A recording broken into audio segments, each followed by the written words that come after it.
Hello అండి, అందరికీ నమస్కారం. ఈరోజు మనం కేకే భాగ్యశ్రీ గారు రచించిన షరతు అనే ఓ చక్కటి కథను విందాం. ఇక కథలోకి వెళ్దాం.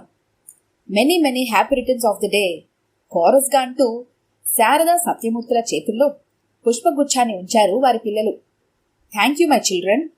వారి అభిమానానికి గుండెల్లోని తడి కన్నుల్లోకి వచ్చి చేరింది. చిరుమందహాసం చేస్తూ సంతోష్, సంగీత్, స్వప్నలను దగ్గరగా తీసుకుని వారి తలలో నిమిరింది శారద ఆప్యాయంగా. నాన్నా, అమ్మా, ఇవాళ మీ జీవితంలో మర్చిపోలేని మంచి రోజు కాబట్టి కలకాలం గుర్తుండిపోయేలా సెలబ్రేట్ చేసుకోండి చెప్పాడు సంతోష్. మీరు పెళ్లిళ్ళు చేసుకుని ఉంటే తాతయ్య నాన్నమ్మలు అయ్యేవాళ్ళం ఈ పాటికి. ఇప్పుడు మాకు సెలబ్రేషన్ ఏమిట్రా తప్పించుకో చూశాడు సత్యమూర్తి. కాని పిల్లలు పట్టుబట్టడంతో తప్పలేదు అతనికి. అతడి అవస్థకు శారద ముసుముసుగా నవ్వుకుంది. తల్లిదండ్రులకు వివాహ రజతోత్సవ కానుకగా పట్టుబట్టలు, బంగారు ఉంగరాలు అందించారు పిల్లలు. నూతన వస్త్రాలను ధరించి దేవుడి గదిలోకి వెళ్లి భక్తిగా నమస్కరించారు ఇద్దరు. అనంతరం కదల్లేని స్థితిలో మంచం మీదున్న సత్యమూర్తి తల్లి నరసమ్మకి పాదాభివందనం చేశారు. దీర్ఘాయుష్మాన్ భవ, ఐశ్వర్యాభివృద్ధిరస్తు తడబడుతున్న కంఠంతో దీవించింది ఆ వృద్ధురాలు. ఇంట్లో సంబరం పూర్తయ్యాక దంపతులిద్దరూ కలిసి గుడికి బయలుదేరారు. గుడిలో శ్రీరామచంద్రుడికి అభిషేకం, అర్చన జరిపించుకున్నాక ప్రశాంతమైన గుడి ఆవరణలో హాయిగా కాసేపు కూర్చోవాలని అనిపించింది వారికి. గుడి వెనుక భాగంలో పూల మొక్కలు ఉన్న చోట విశ్రాంతిగా కూర్చున్నారు. తల వంచుకొని కొబ్బరి చిప్పని గచ్చుకేసి కొడుతున్న శారద వైపు తదేకంగా చూశాడు సత్యమూర్తి. అక్కడక్కడ నెరిసి చీరపోగుల్లా కనబడుతున్న తెల్ల వెంట్రుకలు, నుదుట అరుణారుణ సూర్యబింబంలా వెలిగిపోతున్న ఎర్రని కుంకుమ, పాపిట్లో సింధూరం, మెడలో ఆభరణాలు, వదనానికి వికాసాన్నిచ్చే చిరునవ్వు. చెప్పుకోదగిన అందగత్తేగాని శారదలో ఆకర్షణ మాత్రం కొట్టొచ్చినట్లుగా కనిపిస్తోంది. ఆమెలో నెలకొని ఉన్న శాంత స్వభావమే ఆమెకు ఆభూషణమై ఉండవచ్చు అనుకున్నాడు సత్యమూర్తి. శారదతో కలిసి తన బ్రతుకు ప్రయాణం ప్రారంభించి నేటికి 25 సంవత్సరాలు నిండాయి. ఈ 25 సంవత్సరాలలో ఏనాడు ఏ సందర్భంలోనూ తనని కష్టపెట్టే పని చేయలేదు శారద. కాని పెళ్లికి ముందు మాత్రం ఏమిటో గుళ్ళోకి వచ్చిన ఆ పరధ్యానం. కొబ్బరి చిప్ప పగలగొట్టి ఆ ముక్కను చేతికి అందిస్తూ అడిగింది శారద. ఉలిక్కిపడి ఆహా ఏం లేదు అంటూ ఆ ముక్కను అందుకున్నాడు సత్యమూర్తి. కొబ్బరి ముక్కను కళ్ళకద్దుకొని నోట్లో వేసుకుని భార్య వైపు చూశాడు. శారద ముఖంలో అంతులేని సంతృప్తి, కళ్లల్లో స్వచ్ఛత నిర్మలంగా గోచరిస్తున్నాయి. ఈమె తోడు లేకుంటే తాను ఈ సంసారాన్ని సజావుగా సాగించగలిగేవాడా? శారదను వివాహమాడేసరికి తానున్న పరిస్థితి ఎటువంటిది? తన జీవితంలోకి అడుగుపెట్టి ఎంతో వివేకంతో, విచక్షణతో మెలిగి పిల్లలను పెంచి పెద్ద చేయడమే కాకుండా తన కన్న తండ్రి కాలం కూడా వెళ్లబుచ్చింది. మంచంలో పడి ఉన్న తల్లికి సకల సపర్యలు చేస్తోంది. ఇంతటి సంయమనం కలిగిన శారద పెళ్లికి ముందు అలా ఎందుకు ప్రవర్తించినట్లు? అర్ధరహితంగా అలాంటి షరతు ఎందుకు విధించినట్లు? ఆలోచనల్లో ఉక్కిరి బిక్కిరి అవసాగాడు సత్యమూర్తి. ఏమండి, ఇందాకటి నుండి ఏదో లోకంలో ఉన్నారు పట్టి కుదిపింది శారద. ఆమెనే కన్నార్పకుండా చూస్తూ, శారదా, నిన్నొక విషయం అడుగుతాను. నిజానికి ఈ విషయమై నిలదీయవద్దని నువ్వు నా దగ్గర వాగ్దానం తీసుకున్నావు. మన పెళ్ళై 25 ఏళ్లైనా ఈ రహస్యం రహస్యంగానే మిగిలిపోయింది. భార్యాభర్తల మధ్య ఏ దాపరికాలు ఉండకూడదంటారు. అందుకే అడుగుతున్నాను. ఇప్పటికైనా చెప్పు, ఆ రోజు మన పెళ్లి చూపుల నాడు నువ్వలాంటి కోరిక ఎందుకు కోరావు అడిగేశాడు సత్యమూర్తి.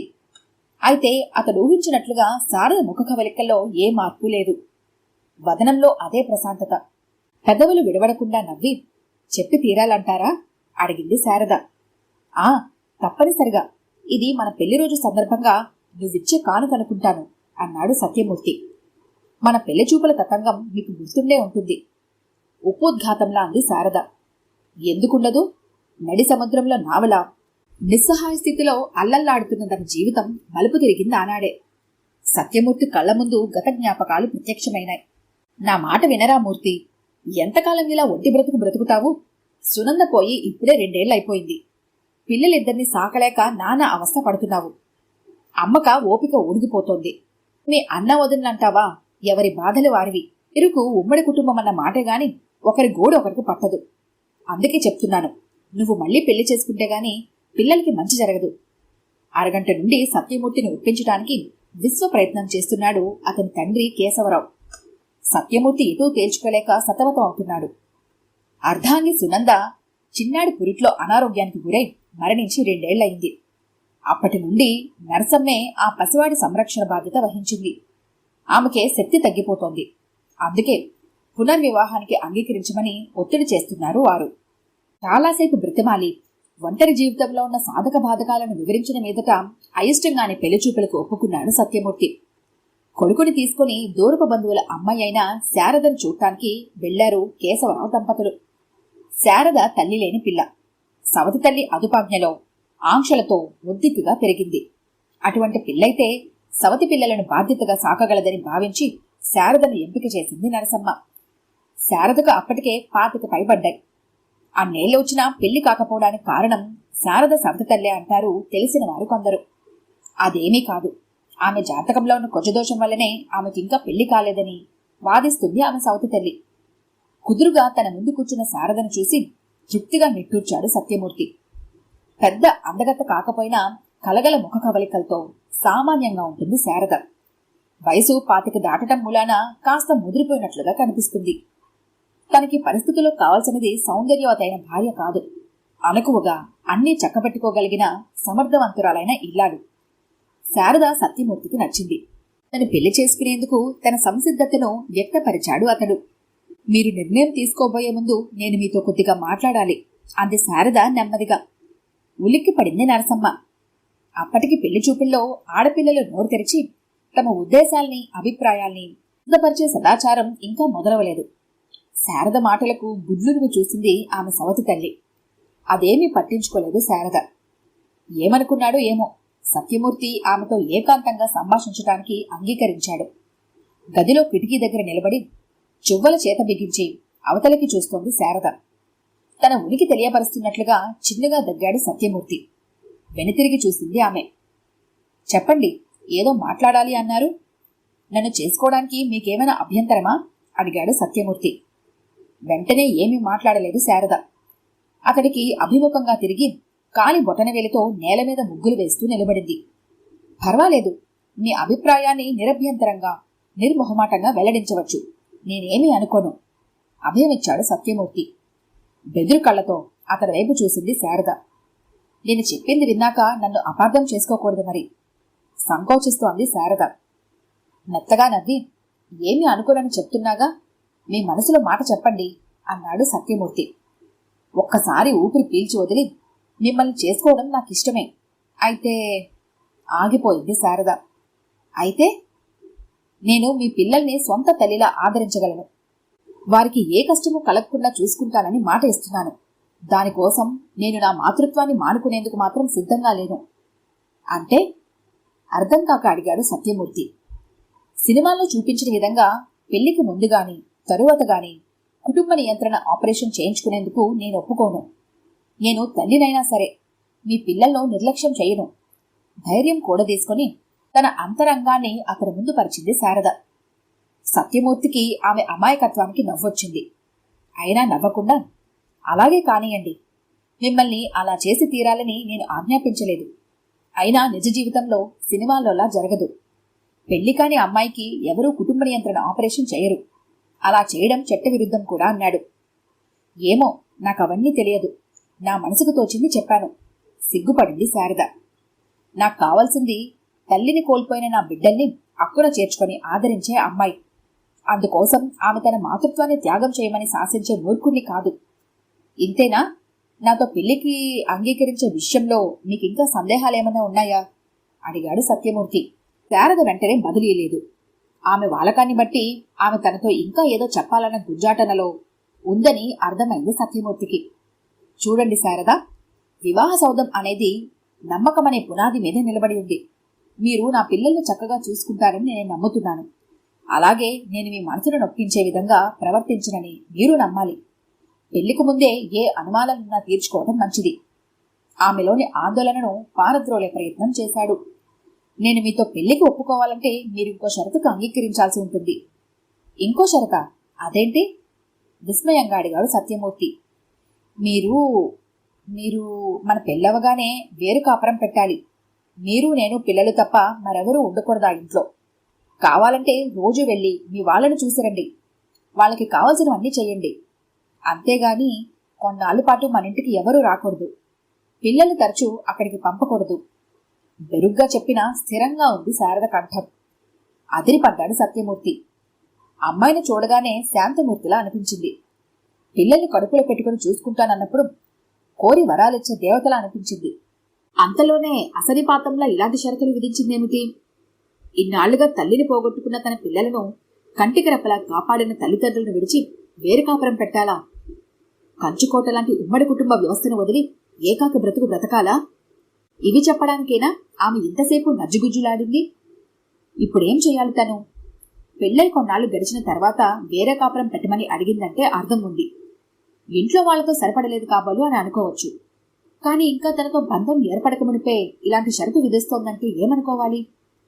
ఇప్పుడే ఇలాంటి ఒప్పందాలు చేసుకోవాలని ఆలోచిస్తుందంటే రేపొద్దున తన పిల్లల్ని కూడా తన నుంచి దూరం చేయదని గ్యారంటీ ఏంటి? కానీ వాళ్ళని బాగా చూసుకుంటానని హామీ ఇస్తోంది. దీనిని నమ్మాలా వద్దా? ఎటూ తేల్చుకోలేక సతమతమయ్యాడు సత్యమూర్తి. అతని సందిగ్ధాన్ని గమనించిన దానిలా, మీ నిర్ణయం వెంటనే చెప్పనక్కర్లేదు, నింపదిగా ఆలోచించి చెప్పండి. ఒక్కటి మాత్రం గట్టిగా చెప్పగలను, నా వలన మీ పిల్లలకు మాత్రం ఎటువంటి అన్యాయం జరగదు. ఇంకో విషయం, ఇలా నేను ఎందుకు అడిగానని తెలుసుకునే ప్రయత్నం మీరు చేయకూడదు చెప్పింది శారద. నేను ఆలోచించుకొని ఏ విషయం చెప్తాను. నూతిలోంచి వచ్చినట్లుగా వినిపించింది సత్యమూర్తి గొంతు. వద్దమ్మా, ఈ సంబంధం మనకొద్దు. నాకే పెళ్ళామో వద్దు. నా పిల్లలకి తల్లి అవసరం లేదు. ఎలాగో తంటాలు పడి నా పిల్లలు నేనే పెంచుకుంటాను. ఇవాళ మిమ్మల్ని వదిలేయమంది రేపొద్దున ఇంకేమైనా చేయమంటుంది. నా పిల్లల బాగు కోసం ఆలోచించి మీకు ద్రోహం చేయలేను ఆవేదనగా పలికాడు సత్యమూర్తి. కేశవరావు నరసమ్మలు ఒకరి ముఖాలొకరు చూసుకున్నారు. శారద గురించి తాము మంచిగానే విన్నారు. ఉద్దికగా సంసారం చేయగల సహనశీలి అని, నెమ్మదస్తురాలని తెలిసింది. ఉమ్మడి కుటుంబంలో పెరిగి అందులో కష్ట నష్టాలు సుఖదుఖాలను ఆకలింపు చేసుకోగలిగిన అమ్మాయి ఇలాంటి షరతు పెట్టిందంటే అందులో ఏదో అంతరార్థం ఉండాలి. ఇలా ఆలోచించి ఎన్నో విధాల కొడుక్కి సర్ది చెప్పారు వారు. అటు తల్లిదండ్రుల బలవంతం, ఇటు పరిస్థితుల ప్రాబల్యం కలిసి సత్యమూర్తి శారదను పెళ్లి చేసుకున్నాడు. శారద కాపురానికి వచ్చింది. ఇదివరలో తామందరూ కలిసి ఉండే ఇంటికి దూరంగా ఇంకో ఇల్లు తీసుకున్నాడు సత్యమూర్తి. మాటిచ్చిన విధంగానే ఎంతో ఓర్పుగా నేర్పుగా వ్యవహరించి పసిపిల్లలైన సంతోష్ సంగీతలను సాకి ఆ సంసారాన్ని ఓ కొలిక్కి తెచ్చింది. అన్ని విధాల సత్యమూర్తికి తగిన ఇల్లాలు అనిపించుకుంది. సంతోష్ సంగీతల పెద్దవాళ్ళయ్యేసరికి ఆమెకు స్వప్న పుట్టింది. తనలోని తల్లి ప్రేమను ముగ్గురు పిల్లలకు సమానంగా పంచుతూ వారి చేత ఆదర్శ మాతృమూర్తి అనిపించుకుంది. సత్యమూర్తి తల్లిదండ్రులిద్దరూ వృద్ధులయ్యారు. కేశవరావు పక్షపాతంతో మంచాన పడ్డాడు. అతడికి చాకరీ చేయలేక మిగిలిన కోడళ్లు విసుక్కునేవారు. సత్యమూర్తి వాళ్ళని చూడటానికి ఆ ఇంటికి వెళ్ళినప్పుడు తమ దుస్థితిని అతడితో చెప్పుకొని కంటతడి పెట్టేవారు వారు. వారి పరిస్థితికి హృదయం ద్రవించిన సత్యమూర్తి అనే విధంగానూ అండగా ఉండలేకపోతున్నాని తల్లడిల్లిపోయి వారి అసహాయ స్థితి గురించి భార్య దగ్గర వాపోయాడు అన్నాడు. అతడి సమక్షంలో మౌనం వహించి శారద మర్నాడు తెల్లవారుతూనే వెళ్లి అత్తమామలను ఇంటికి వెంటబెట్టుకొచ్చింది. ఆమె చర్యకి విస్తుపోవడం సత్యమూర్తి వంతైంది. కేశవరావు జీవించి ఉన్నంతకాలము ఎంతో ఓపిగ్గా స్వంత బిడ్డ కన్నా ఎక్కువగా అతడికి సేవ చేసింది. ఏనాడు విసుక్కోలేదు. పన్నెత్తి ఒక్క పరుషమైన మాట అనలేదు. మామగారి మరణానంతరం మరీ కృంగిపోయిన అత్తగారిని కూడా కంటిపాపలా కాపాడుతూ మా కోడల మంచిది అన్న పేరు సంపాదించుకుంది. ఇంతటి దయార్ద్ర హృదయం ఉన్న ఆమె ఆనాడు అయిన వారందరినీ విడిచి తనను వేరే కాపురం పెట్టమని ఎందుకు కోరిందో అంతు చెక్కలేదు సత్యమూర్తికి. ఎన్నోసార్లు ఈ విషయమై ఆమెను నిలదీయాలనుకొని ఆమెకిచ్చిన మాట గుర్తొచ్చి ఆగిపోయేవాడు. కాని ఈవేళ అసలు రహస్యం తెలుసుకోవాలని ఉర్రూతలూగుతున్న మనసుని అదుపులో పెట్టుకోలేక అడిగేశాడు. ఏంటి ఫ్లాష్ బ్యాకా? మన పెళ్లి చూపులు, నేను విధించిన షరతు అన్నీ గుర్తుకొచ్చాయనుకుంటాను అడిగింది శారద భర్త వీపు మీద చెయ్యవేసి లాలనగా నిమురుతూ. అవునన్నట్లుగా తలాడించాడు సత్యమూర్తి. ఆనాడు నేనెందుకలా చేశానో తెలుసుకోవాలనుకుంటున్నారు అంతేగా? గంభీరంగా అడిగింది శారద. మళ్లీ తలాడించాడు సత్యమూర్తి. మీకు తెలుసు మా పిన్ని వలన నేను ఎన్నో బాధలు పడ్డానని. అలా ఎందుకు జరిగిందో తెలుసా? ఇంట్లోని పెద్దవారి వలన. గతుక్కుమన్నాడు సత్యమూర్తి. ఈమె మాటలు చేతలు అన్నీ విచిత్రంగానే ఉంటాయి. సంయమనం వహించి సయోధ్యతో కలిసి ఉండమని హితువు పలికే పెద్దలే విభేదాలకు కారణమవుతారా? మీకు నా మాటలు వింతగా తోస్తున్నాయని నాకు అర్థమైంది. మా అమ్మ పోయేసరికి నాకు 10 ఏళ్లు, తమ్ముడికి 5 ఏళ్లు. ఉమ్మడి కుటుంబం కావడం మూలాన ఇంట్లో నాన్నమ్మ, తాతయ్య, పెళ్లి కాని మేనత్తలు, బాబాయిలు, పిన్నులు అందరూ ఉండేవారు. ఆలనా పాలన చూడటం కోసం నాన్నకు మరో పెళ్లి చేసుకోక తప్పింది కాదు. అంతే, ఇంట్లో పెద్దవారి పోరు ప్రారంభమైంది. మీ నాన్న ఇంకో పెళ్లాన్ని తెచ్చుకుంటున్నాడే, ఇక మీ బ్రతుకు కుక్క బ్రతికే అంటూ చెవిలో జోరెగిలా సతపోరేది నాన్నమ్మ. అత్తయ్యలు సరే సరి, వచ్చే ఆవిడ మిమ్మల్ని రాచి రంపాన పెడుతుందని తెగ భయపెట్టేశారు. వచ్చే ఆవిడ ఒక దెయ్యంలాగానో భూతంలాగానో మా మనసులో ముద్రపడిపోయింది. పిన్ని మా ఇంట్లో అడుగుపెట్టాక మా మంచి చెడ్డలు చూసే విషయంలో చొరవ తీసుకుంది. ఏదైనా పొరపాటు చేస్తే చొరవగా మందలించబోయేది. కాని ఆవిడ పట్ల ద్వేషభావం నిండిపోయిన మా పసి హృదయాలకి ఆ ఆప్యాయత అర్థం కాలేదు. అగ్నికి ఆజ్యం పోసినట్లుగా ఇంట్లో వారు కూడా యథాశక్తి ప్రయత్నించారు. ఆవిడ పక్షాన చేరిన మా బాబాయిల భార్యలు ఆవిడ మనసు కలుషితం చేశారు. దాంతో ఆవిడ మా మీద శత్రుత్వం పెంచుకుంది. మా దృష్టిలో ఆవిడ మా నాన్నను మా నుండి లాగేసుకున్న రాక్షసులా కనిపిస్తే, ఆవిడ కంటికి మేము వారి ఆనందాన్ని హరించే దొంగల్లా అనిపించేవాళ్ళం. అలా ఆవిడకు మాకు మధ్య అవగాహన లోపించింది.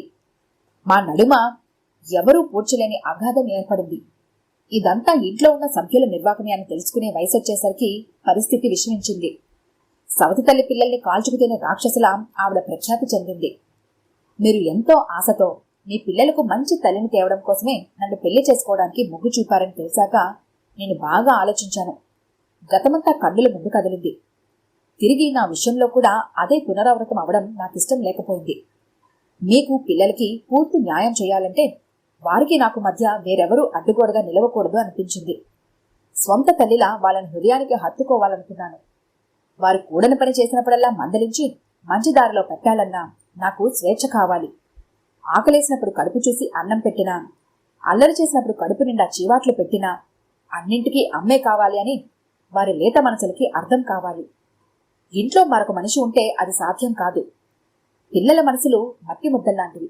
అవి ఎలా మలిచితే అలా మలవబడతాయి. వారు నేను వారి సవతి తల్లినన్న విషయం వారు పూర్తిగా మరచిపోవాలి. దానికి గాను ఎవరూ విడదీయలేనంత దగ్గరతనం, ఆత్మీయత మా మధ్య ఏర్పడాలి. ఇవన్నీ దృష్టిలో పెట్టుకునే ఆనాడు నేను ఆ నిర్ణయం తీసుకున్నాను. మా ఇంట్లో వాళ్ళు అలా ప్రవర్తించారు కాబట్టి మీ వాళ్ళు అలాగే ప్రవర్తిస్తారని నేనేం నిర్ధారించలేదు. కేవలం ముందు జాగ్రత్త కోసమే నేను అలా చేశాను. మీరు కూడా సహృదయంతో నా షరతుకి అంగీకరించారు. అదృష్టవశాత్తు నేను నా ప్రయత్నంలో సఫలీకృతురాలనయ్యాను. నా పట్ల ఆవ్యాజమైన అనురాగం ఉండేలా పిల్లలతో అనుబంధం పెంచుకున్నాను. అయితే ఈ ప్రయత్నంలో నేను నా అత్తమామలకి, మిగిలిన కుటుంబ సభ్యులకి ఎంతో కొంత అన్యాయం చేసే ఉంటానన్న ఆవేదన నన్ను స్థిమితంగా ఉండనిచ్చేది కాదు. నేను చేసిన పాపానికి పరిహారంగా వృద్ధాప్యంలో ఉన్న అత్తమామలకు సేవ చేశాను. ఒక కోడలుగా నా ధర్మం నేను నిర్వర్తించడానికి కాస్త సమయం తీసుకున్న మాట వాస్తవం. కానీ అది మనందరి క్షేమం కాంక్షించి చేసినదే. ఇప్పుడు చెప్పండి, నేను ఈ రకమైన షరతు విధించడంలో అధర్మం ఏమైనా ఉందంటారా? ఇన్నాళ్ల తర్వాత తన మనసు విప్పిన శారదలో చనిపోయిన తన భార్య సునంద కనిపించింది సత్యమూర్తి కన్నులకు. అతడి కళ్ళు సజలమయ్యాయి. ప్రమోద్వేగంతో కంపించిపోయాడు నిలువెల్ల. కేవలం తన పిల్లలను సక్రమంగా పెంచడం కోసమే ఆమె అందరి దృష్టిలో చెడ్డగా మిగిలిపోయిందని తెలుసుకున్న అతడి హృదయం ఆమె పట్ల అంతులేని అనురాగంతో నిండిపోయింది. ఆ దేవుడి సాక్షిగా చెప్తున్నాను శారద, జన్మ జన్మలకి నువ్వే నా అర్ధాంగి కావాలని మనస్ఫూర్తిగా కోరుకుంటున్నాను. గద్గద స్వరంతో అంటూ ఆమెను గుండెలకు హత్తుకున్నాడు సత్యమూర్తి.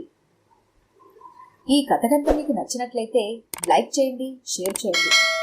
మరిన్ని ఇంట్రెస్టింగ్ కథల కోసం మా ఛానల్ని తప్పకుండా సబ్స్క్రైబ్ చేసుకోండి.